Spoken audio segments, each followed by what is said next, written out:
Pois é, voltamos então com o segundo bloco do seu Boletim do Esportes. Continuamos com o Sidney Ribeiro, né, o comentarista do Sorriso, né? Sorriso. Pois é, e você tem sempre lá no jornal, Folha da Manhã, você tem lá sempre, é uma vez por semana não? É um blog que a gente tem, blog a gente atualiza exatamente, com a matéria. É o comentário do Sorriso. Que beleza. Bom, por enquanto, muito tempo, não tem? Muitos anos que você tem esse comentário do Sorriso? Tem mais de 10 anos que eu tenho mais de 10, eu me lembro. Mas a gente falando agora, ainda antes de falar da seleção, lembrando que a seleção de Portugal ganhou de 1-0, o jogo foi lá, foi em Braga, na cidade de Braga. Portugal venceu a partida por 1-0. Esse jogo foi disputado com a Dinamarca. 1-0 para Portugal, garantiu classificação. Isso foi pelas eliminatórias da Eurocopa, né? E então 1-0 para Portugal, Portugal classificado.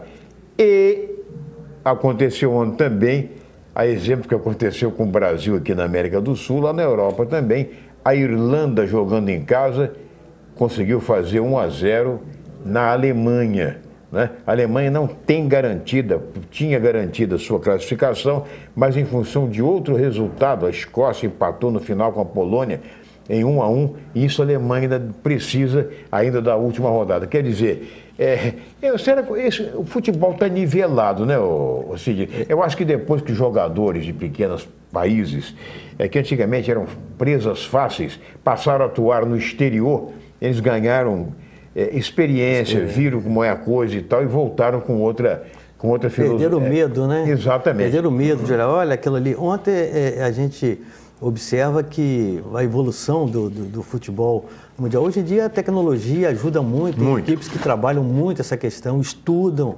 e apenas a gente reclama, vai falar daqui a pouco, que o Brasil tenha parado um pouco nesse tempo, mas a evolução é muito tática, tudo. Exatamente. O time, a gente vê as equipes evoluindo, marcando à frente, não ficam só se defendendo, né? Eles buscam também os contra-ataques, tem estratégia de contra-ataque, então essas equipes que acham que vão vencer com facilidade, se expõem, abrem, e as equipes acabam surpreendendo. Põe velocidade, correria, se tiver uma eficiência na jogada de contra-ataque, o último passe sair encaixado direitinho. Acontece o que aconteceu ontem com a Argentina, né, que o primeiro gol, tudo bem, foi de bola parada, mas o segundo gol do Equador foi uma jogada muito bonita de contra-ataque, com rapidez pelas extremas, que o Caicedo entrou para poder finalizar, e tinha outro atrás livre, que se passa por ele, o outro faria.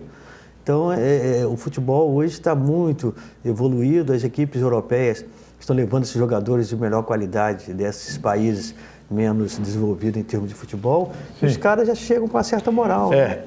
Exatamente, detalhe. Joga ao lado de jogadores importantes, de Messi, de Cristiano Ronaldo, de Neymar.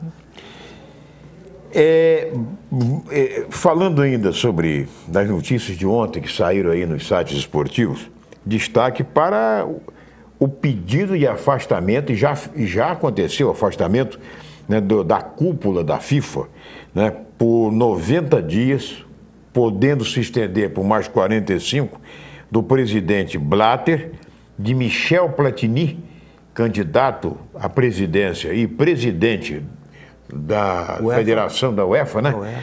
E também de Jerome Valch, que foi secretário-geral, né, que criticou muito a preparação do Brasil, acabou levando 8 milhões de... 8 milhões assim brincando aqui, e outras coisas que a gente não sabe. Foram afastados. E tem quem assumiu, foi o camaronês Issa Hayatou, né? Isso, até os blogs esportivos, os sites estão brincando, porque foi fragado várias vezes, cochilando nas reuniões da FIFA. Nas reuniões da FIFA.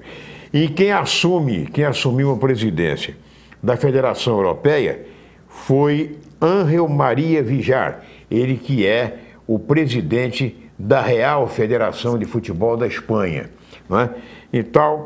E com isso o Zico voltou à carga, querendo que seja registrada, mesmo fora de guerra, a sua candidatura à presidência da FIFA, dizendo que, embora a candidatura, a chapa liderada pelo Platini já tenha sido registrada, que o cara está sob suspeição, sendo acusado, então que ele poderia entrar com a chapa dele. Você acha que o Zico tem know-how para isso? Olha, Luiz Cândido, eu acho que o Zico falta experiência, mas eu acho que isso vai acabar caindo no colo dele, né? Existe um trabalho todo por detrás disso, né? De interesse. Agora, o camaronês, para comandar a FIFA, não é lá essas coisas, você falou muito bem, cochilando nas reuniões da FIFA. E a queda, o grande favorito seria o Michel Platini, mas envolvido nisso também, o Zico ganha força em relação a isso. Não sei se o Zico teria bagagem de experiência para poder comandar uma entidade mundial, mas eu vejo que ele é o nome no momento, né, limpo, liso, para poder fazer assumir aí. Agora, é uma questão muito complicada, porque você tem que ter muita experiência, jogo de cintura, entrosamento com o futebol mundial, né? E Zico nunca teve administração, assim, experiência administrativa, né? Isso pode pesar. Ele comandou a equipe dentro de campo, como treinador, assim mesmo sem se firmar muito, passou um pouquinho pelo Japão, onde ele jogou, mas para comandar o UEFA, de qualquer maneira, não tem grandes nomes aí, né? Que a gente veja, assim, para poder comandar. O Rummenigge andou comandando, mas está sumido também do mapa, ninguém vai falar mais nele. Com certeza. E a gente não vê um nome assim, a não ser esses que estão badalados aí, né? Eu acho que para moralizar, para poder ganhar confiança no futebol, né, a FIFA teria, né, o Platini não teria que ser candidato, né, o presidente também, o Blatter também deveria ser excluído. Tem uma mudança, uma limpeza geral, né? Limpeza geral. Agora, se Zico vai ter bagagem para isso, é uma questão que deixa a gente... E o problema é que os presidentes de federações desses países todos, embora estejam assim com as barbas de molho, mas eles estão acostumados num regime de corrupção lá dentro. Isso... O chamado cartel, né? Cartel, exatamente. Então, agora que a coisa está mudando e tudo mais, você vê que esse Chung Moon, que é da Confederação Asiática, não sei o quê, foi banido do futebol. Exato. Ele foi banido, não pode nem falar mais, frequentar nem estádio, nem coisa nenhuma, de tão corrupto que era o sujeito. Era a imagem da corrupção. Então, quer dizer, é complicado, né? É complicado. Eles vão ter que achar aí um nome aí para presidir a FIFA aí, né? Para tentar organizar. Agora, quem entrar vai ficar numa situação muito delicada, porque para acabar com essa máfia que está aí, não vai ser fácil não, né? Porque entra um querendo moralizar e tendo 100 corruptos no meio. Fica duro de levar. Só para lembrando aqui, nós vamos encerrar esse bloco, lembrando que no São Paulo também a coisa está feia, hein? O vice-presidente que saiu, o Ataíde Gil, ele está acusando com um dossiê, apresentou ontem um dossiê, reuniu a imprensa para mostrar falcatruas, né, do atual presidente Carlos Miguel Aidar, Douglas Schwartzen, que é o vice de marketing, e da namorada do senhor Carlos Aidar, né, que é um sujeito de idade, Sinira Maturana. Ela tem uma firma que tinha um conchavo lá, um contrato lá com São Paulo, e também está sendo acusada. O Gil está pedindo o afastamento também, a cassação do presidente do São Paulo, que vive um dos momentos mais tumultuados de sua história. Os próximos jogos pelas eliminatórias, o Brasil recebe a Venezuela terça-feira, amanhã, né? Terça-feira. Terça-feira, exatamente, terça-feira que agora que vem, da próxima semana. Logo após feriado, Após a delegação já viajando hoje para Fortaleza, né, vai receber a Venezuela.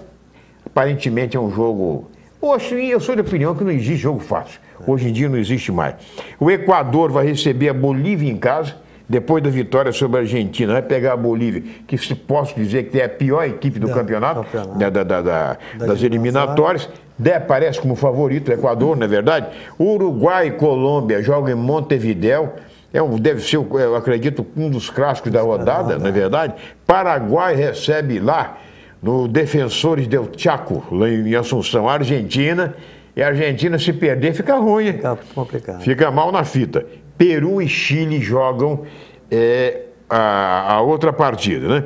Pois é, e lembrando, se a Argentina perder para o Paraguai, nem pensar para eles, porque o próximo jogo deles é com o Brasil. Com o né? Brasil. Lá Com a mesmo na volta de Argentina. Neymar e tudo. E seria a Argentina super favorita que vai enfrentar o Brasil em casa, mas depois da derrota para o Equador, eles também estão com as barbas de molho. Daqui a pouco nós vamos voltar falando sobre o futebol de campo, sobre o futebol local, americano, Goitacás, Campos, tudo isso aqui no seu Boletim do Esportes da Terceira Via TV. É rapidinho, segura aí, é pai bola.